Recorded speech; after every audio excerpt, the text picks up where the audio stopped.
Olá, seja muito bem-vindo ao podcast do Saúde Business, diretamente da Hospitalar, a principal feira do setor da saúde da América Latina.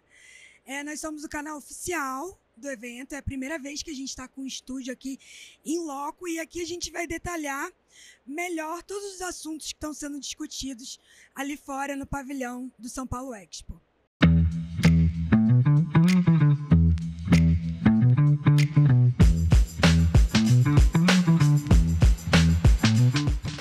Sabemos que a Hospitalar é um termômetro do que está por vir na saúde, né? Aqui a gente fala sobre inovação, gestão, sustentabilidade e os desafios que exigem ação conjunta do setor. Hoje a gente vai falar sobre fusão no setor da saúde.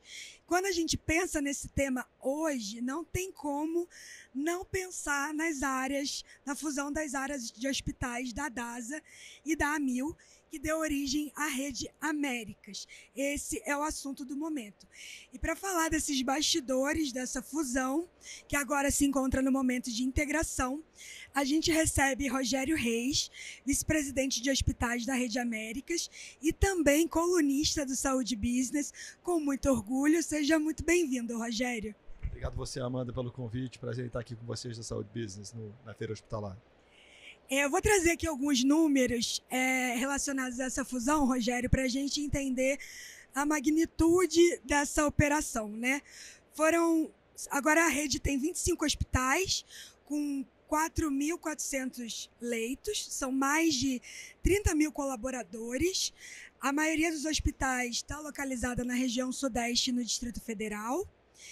E ao unirem as áreas de hospitais, a DASA e a Amil criou a segunda maior rede de hospitais do Brasil, por meio de uma joint venture, que é a ímpar, né? Onde cada uma tem 50% das ações. Correto? Falei alguma coisa errada? Perfeito. E a receita líquida combinada está na ordem dos 10 bilhões, né? Essa estimativa aí é baseada nas operações de 2024. Dito isso, Rogério, é uma operação, né, uma fusão de grande porte que movimentou muita gente, muitos esforços. Queria saber de você, enquanto líder, quais as habilidades da alta liderança se tornaram mais críticas nesse processo de consolidação, especialmente em um cenário de tantas mudanças e expectativas que eu imagino que tenha tanto do lado interno quanto do lado externo. Sem dúvida. Por esses números que a gente observa, que você acabou de citar, né, do tamanho da nossa rede, a gente pode pensar na largada que a alta liderança que está liderando esse movimento, e são várias, né? Obviamente não estou me referindo só a mim, imediatamente a gente pensa nas questões técnicas, nas questões relativas a conhecimentos, a habilidades e experiência. Mas eu vou dizer para você, Amanda, que eu considero tão importante quanto a questão técnica o entendimento sobre gestão de mudança, a escuta em relação ao que cada lado tem de melhor. Afinal de contas, como você mencionou, é uma fusão, não é uma aquisição. Então é uma junção de duas redes muito bem reconhecidas no mercado pelas fontes pagadoras, pelos médicos que trabalham, pelos pacientes que utilizam. Então, o ponto de partida nosso foi procurar compreender o que cada um já fazia de melhor, encontrar os pontos de contato, onde as duas companhias já convergiam do ponto de vista de propósito, de valores, principalmente em relação à cultura. E, para isso, essa alta liderança tem que ter esse olhar, né? O olhar de que se trata da gente construir algo novo, não somente em escala, não somente em volume, mas algo realmente que seja transformador, algo que a gente possa fazer a diferença. Então, para isso, o nosso time está direcionado para esse tipo de atitude, da gestão da mudança, a gente poder ter esse olhar em relação ao que cada lado tem de melhor e construir algo muito melhor, além da soma simples das partes. Como está estruturado o modelo de governança da Rede Américas? Vocês têm conselhos clínicos, comitê multidisciplinares que apoiam as decisões estratégicas?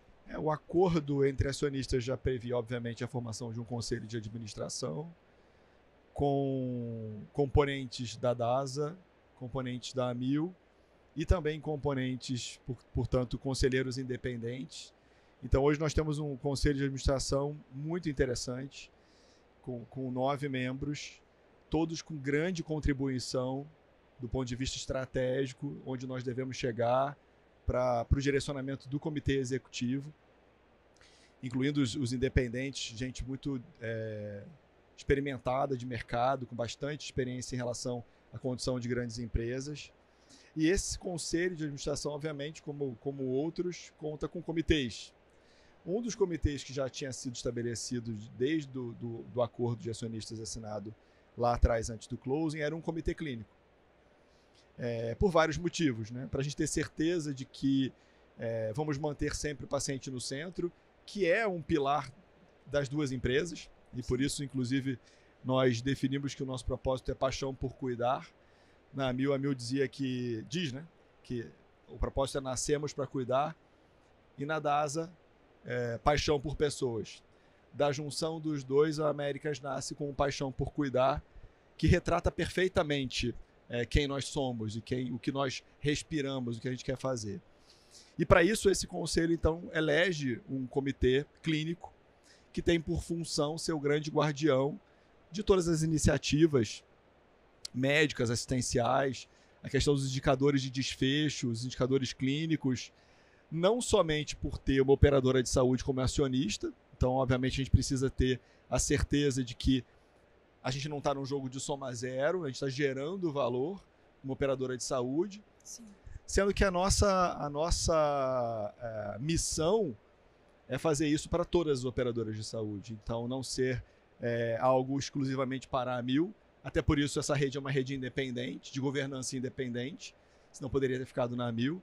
Então, todos os esforços, os novos modelos, as dinâmicas, os indicadores e os ritos que envolvem a compreensão da entrega de valor clínico para o paciente, eles, obviamente, primeiramente e mais rapidamente são implantados com a própria Amil, por ser sócia, mas a nossa missão é fazer isso para todas as fontes pagadoras e muitas conversas, inclusive, já estão em andamento. Você já falou um pouco da parte de cultura, né? E eu queria fazer uma pergunta mais específica. Como garantir que a cultura da Rede Américas, que é uma nova organização, né, independente, como você já está falando, não seja apenas uma soma das culturas da DASA, da Amil, mas sim tenha uma identidade única e coerente com o que a Rede Américas se propõe? Ótima pergunta, obrigado pela oportunidade de falar sobre isso. A gente vem debatendo bastante isso no comitê executivo da Rede Américas, inclusive, porque a DASA ela é uma empresa de cultura muito forte, com suas características. E a Amil idem, né? A Amil é uma empresa de décadas de existência, uma marca muito conhecida e querida no coração dos brasileiros. E cultura é o nosso jeito de fazer, né? É como eu faço as coisas, como eu permito que as coisas aconteçam aqui, né, nesse ambiente, nesse cenário. Isso é cultura. Sim. E, embora advindo de duas culturas muito fortes, nós queremos que a Américas tenha a sua cultura. Mais uma vez, extraindo daquilo que tem de melhor, tanto na DASA quanto na Amil, mas confrontando um pouco com o momento, com os desafios, com o momento do mercado brasileiro, as necessidades que o cliente paciente tem, que o cliente médico tem, as fontes pagadoras e todos os demais stakeholders, né, fornecedores, parceiros. Então, é desse entendimento que nós estamos construindo uma nova narrativa, sem perder a visão do legado, do passado, das nossas origens, mas algo novo, que seja fiel ao passado, Sim. mas que traga essa visão de futuro mais moderna, mais leve, mais rápida. A gente não tem muito tempo hoje para divagações, né? O mercado nos exige isso. Então agora no segundo semestre a gente termina de envelopar esses elementos de cultura que, repito, tem origem naquilo que nos fez chegar até aqui, Sim. mas que quer nos levar a muito além em relação ao nosso potencial que a gente sabe que a gente tem para causar uma grande transformação aí no mercado de saúde brasileiro. Falando agora um pouquinho de cuidado coordenado e experiência do paciente, né? Como que vocês estão garantindo, né, a padronização de processos, de protocolos clínicos em uma rede com tantas unidades, né, unidades tão diferentes?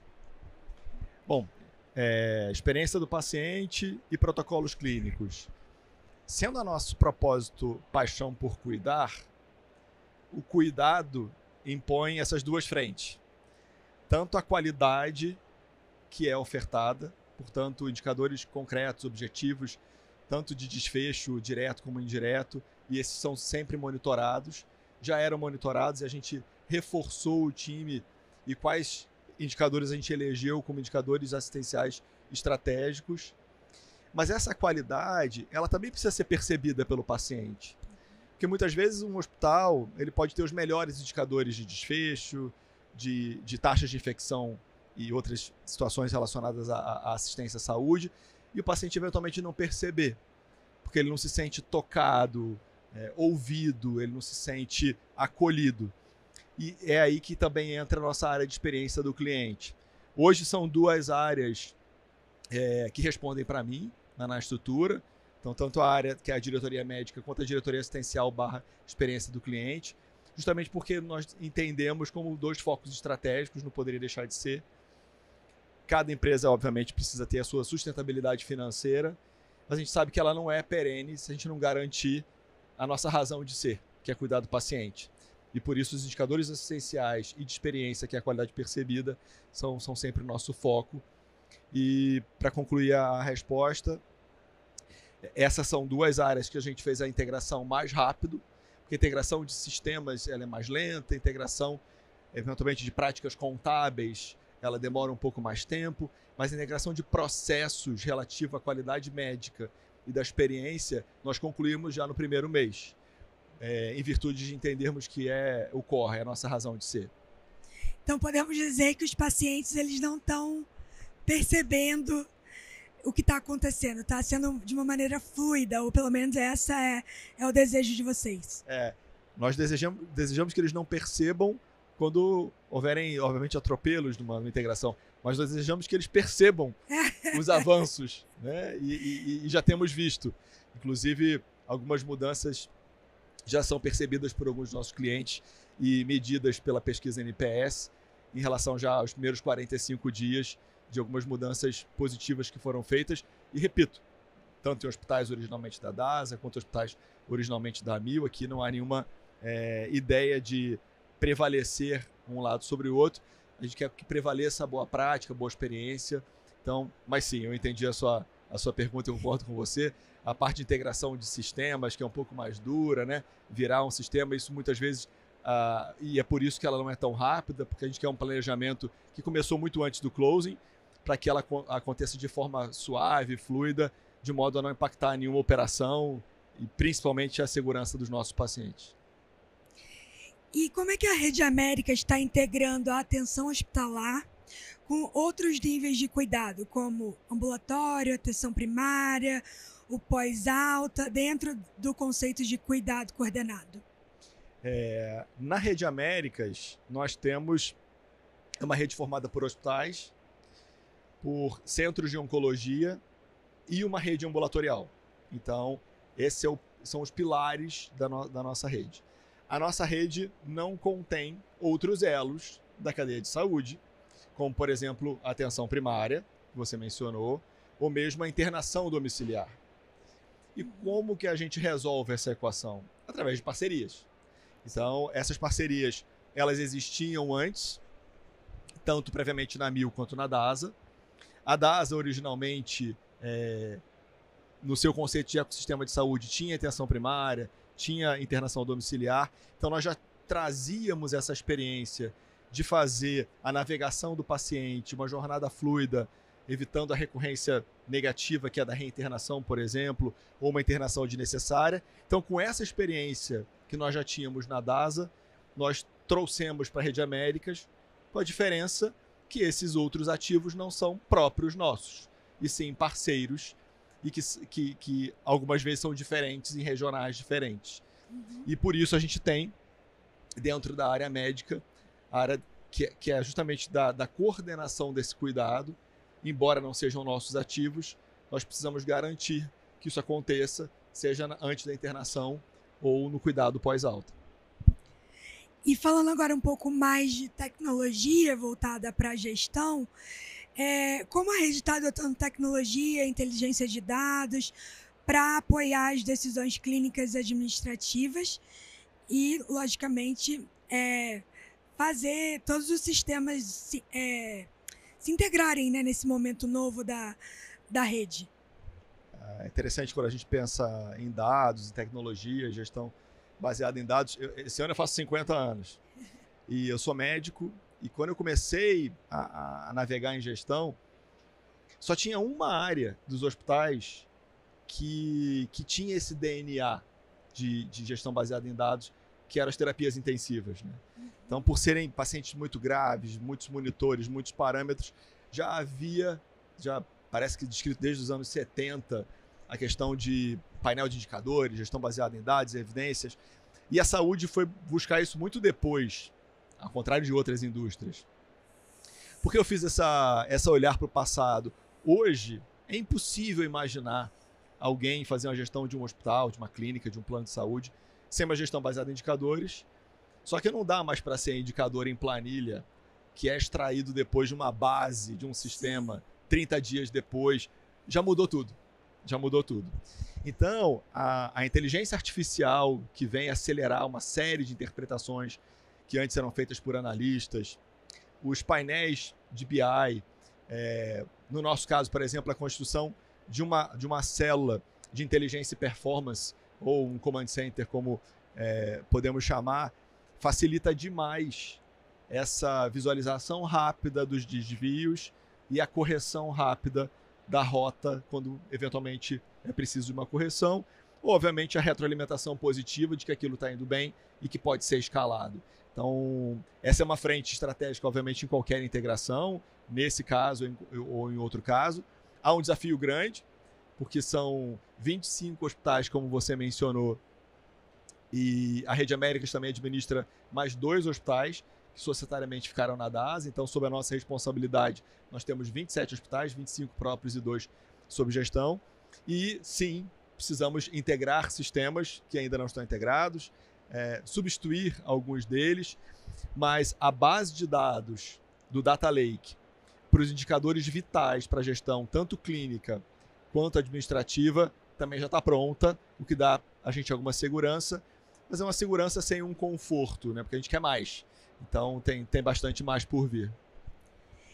E como que vocês estão equilibrando nesse processo de integração a sustentabilidade financeira, que é fundamental, senão as coisas não vão para frente, com a entrega de valor em saúde? Acho que essa é a pergunta de $1 milhão para qualquer pessoa, para qualquer instituição do setor de saúde, mas eu vou destinar a você agora. É bom, porque para a gente que está dentro pode parecer óbvio, mas é importante dizer o óbvio, porque talvez para quem não está vivenciando pode ter dúvidas, né? É a união de 2 empresas que em nenhum momento, embora tenham passado por dificuldades nas suas histórias, nunca colocou em xeque a segurança do paciente. Então, eu sou médico, gestor, sou apaixonado por medicina e me tornei apaixonado por gestão de saúde, pelo impacto que a gente pode causar, não mais em alguns pacientes do meu consultório, mas em milhões de pacientes que procuram as nossas marcas. E nós temos uma presidente do conselho de administração, né, que é a Dulce Pugliese, que é médica, lê medicina até hoje, e ela é presidente do conselho da Rede Américas, presidente vitalícia, inclusive, e que isso sempre ficou muito claro em relação àquilo que nós jamais abriríamos mão. Portanto, a sustentabilidade financeira, ela é sempre um ponto, a gente precisa melhorar a performance. Como o Lício, que é o nosso CEO, sempre menciona, é a junção de 2 empresas, áreas hospitalares de 2 empresas, que tem muito a avançar em performance financeira, quando a gente compara, por exemplo, com os nossos competidores que têm capital aberto. Então é uma comparação transparente, mas que nunca em nenhum momento, nenhuma decisão pode tangenciar qualquer coisa que coloque em risco a entrega da qualidade direta ou percebida. E a gente tem uma grande guardiã disso, que é a nossa presidente do conselho. E quais tendências em gestão hospitalar mais influenciam aí a atuação da Rede Américas? Sem dúvida, quando eu olho para o futuro e com bastante otimismo, eu vejo um papel crescente da inteligência artificial. Eu entendo que ela vai jamais substituir, falo por ser médico, mas ela vai complementar e muito o papel do médico, acelerando processos de tomada de decisão, de coleta de dados, de junção de dados clínicos, laboratoriais, de histórico, de uma forma estruturada, isso vai poder acelerar muito. Então eu vejo isso de uma forma muito crescente aí para um futuro não muito distante. Também a AI nos processos administrativos, tem bastante coisa boa para escalar, para acontecer. Vejo bastante o maior papel da enfermagem nesse futuro. Eu acho que a enfermagem, a gente semana passada, né, comemorou o Dia da Enfermagem, e a Semana da Enfermagem acho que é um player, um ator nesse cenário que traz uma bagagem muito rica e que conversa com o nosso paixão por cuidar, porque o enfermeiro ele tem isso na essência, né? Quem fica mais ao lado do leito, mais próximo do paciente. Muitas vezes o médico passa rapidamente a visita, faz a prescrição, orientação, volta às vezes no final do dia, enquanto a enfermagem ela é mais atuante. Então a gente entende que o papel da enfermagem ele é crescente e muito relevante. Para você ter uma ideia, na nossa estrutura, a diretoria que cuida da experiência do paciente é a diretoria de enfermagem, e deu super certo. A gente passou a avançar muito mais rapidamente do que antes, quando tinha uma estrutura dedicada a isso, não conectada à assistência, porque é quem está cuidando que estava prevendo, que passou a prever a jornada, os passos, as interfaces, o desenho, a planta, o fluxo, para favorecer a experiência do paciente. A gestão baseada em dados, eu acho que não é um caminho sem volta, como a gente falou ainda há pouco, só que esses dados precisam ser disponibilizados mais rápido, ao alcance de um device e dentro dos tiers de atuação daquele profissional. Então, dar um conjunto, dar um dashboard para o perfil de cada liderança, de acordo com o seu papel, para que aquilo possa guiar as suas ações. A gente precisa sair dos monitores, sair dos command centers e ir para a palma da mão, para que a gente consiga causar impacto positivo maior e mais rápido. E a gente está caminhando para o final aqui, mas eu queria saber de você, Rogério, o que vem pela frente aí na Rede Américas, quais são as principais prioridades na integração nesse ano de 2025, e o que vocês vislumbram aí a curto prazo, médio prazo. E queria que você contasse um pouco para a gente do que a gente pode esperar e saber, não sei se você pode falar, mas se de repente a gente já ouviu falar aí talvez de uma possibilidade de um IPO, se talvez ele vem, se ele não vem, o que você pode adiantar para a gente? Hoje traz para frente, sim, o IPO é uma possibilidade, inclusive já declarada em algumas outras matérias, mas não é a nossa maior preocupação nesse momento, né? O IPO, se virá no tempo correto, depois que a gente tiver, obviamente, capturado as sinergias, estruturado como uma única empresa, cumprido os requisitos legais que um IPO exige. Então, ele é uma possibilidade no horizonte, mas não é o que nos mobiliza nesse momento. O que nos mobiliza é fazer a junção de 25 hospitais não ser uma soma simples, e sim ser uma rede, que a gente seja reconhecido como uma rede, que esse paixão por cuidar esteja na transpiração de cada e no olhar de cada colaborador nosso, e isso leva um tempo, é claro. A gente tem marcas muito queridas, né, do público. Então a gente tem aqui em São Paulo, Samaritano, 9 de Julho, são marcas icônicas, muito queridas dos pacientes, dos médicos, etc. No Rio de Janeiro, idem, Samaritano, o CHN em Niterói, o Hospital São Lucas e diversos outros ativos. Então a gente quer, a nossa prioridade na integração é justamente capturar as sinergias, como não poderia deixar de ser, e as principais delas sempre vêm em supply. Então, com a escala de 25 hospitais, 30 centros oncológicos, é claro que muda bastante de figura o nosso posicionamento em relação a esse tema. A mesma coisa em relação aos nossos parceiros comerciais. Então, na hora que a gente tem, por exemplo, 3 hospitais no Rio, no modelo anterior, ou 8 no novo, muda bastante. Para que a gente possa ser uma solução para essa fonte pagadora, em relação à formação de rede, né? Hoje a gente já tem produtos sendo lançados por mais de uma fonte pagadora que contam prioritariamente com a Rede Américas, com pequenos complementos de rede. Isso é excelente, até para a gente demonstrar a entrega de valor que você vem comentando em mais de uma pergunta, para a gente demonstrar que a gente consegue fazer um excelente serviço, uma excelente experiência e num custo acessível, porque é um desafio enorme no país em relação ao financiamento da saúde, né? A inflação médica cresce sempre muito acima da inflação tradicional, e a gente, como prestador de serviço, precisa entrar nesse jogo para tornar a saúde suplementar mais acessível, para que a gente possa incluir mais população no sistema suplementar, que, embora no ano passado tenha crescido um pouco, mas ele, na média, tem estado estagnado. Então, como que a gente contribui para esse sistema poder crescer e a gente oferecer esse cuidado para mais gente? Então, essa é a nossa missão. Rogério, muito obrigada pela sua presença. Queria pedir para você deixar uma mensagem final para o nosso público. Você, enquanto gestor, líder, qual o conselho, qual a orientação, qual a inspiração você deixaria para os seus colegas que, de repente, estão te assistindo perante a tantos desafios que a gente tem no setor? Bom, eu, como médico executivo, eu procuro não perder a minha essência, né? Que, é claro, cada um tem a sua, mas a minha essência do cuidado, a essência de querer cuidar das pessoas, proporcionar o melhor. Então, em momentos desafiadores como a gente tem vivido, né, e o sistema inteiro está vivendo Sim. isso, desafios enormes de regulação, de financiamento, de sustentabilidade, são tantos. Algumas pessoas podem ficar desanimadas, né? Algumas pessoas podem ficar desmotivadas e decidir eventualmente pular desse barco. E eu diria que a gente tem muito a fazer na saúde ainda, muito a fazer.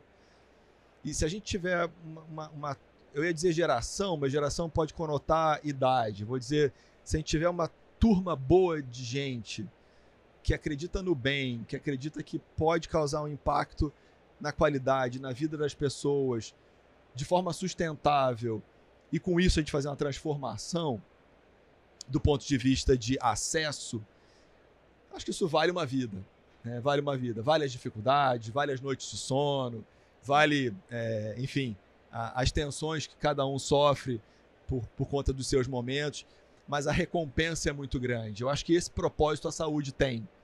Outras indústrias muitas vezes precisam construir, como é que vai ser o propósito? A saúde tem um propósito já muito intrínseco, claro, né? Intrínseco, né?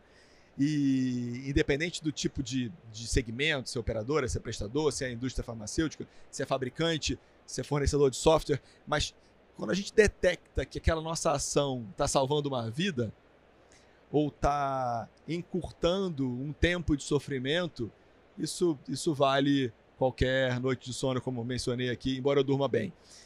Então, a mensagem é essa, que a turma do bem, a turma que busca fazer mais com menos da forma correta, sem gol de mão, precisa continuar nesse segmento, porque em muitas áreas o mato é alto, então a gente tem muito a fazer para poder entregar mais valor para a sociedade. Muito obrigada mais uma vez pela presença, sucesso para vocês, tudo de bom. Obrigado a você pela oportunidade da conversa. E a você que nos acompanha, muito obrigada pela sua audiência. Você pode acompanhar a cobertura completa da Hospitalar no saudebusiness.com. Até o próximo episódio.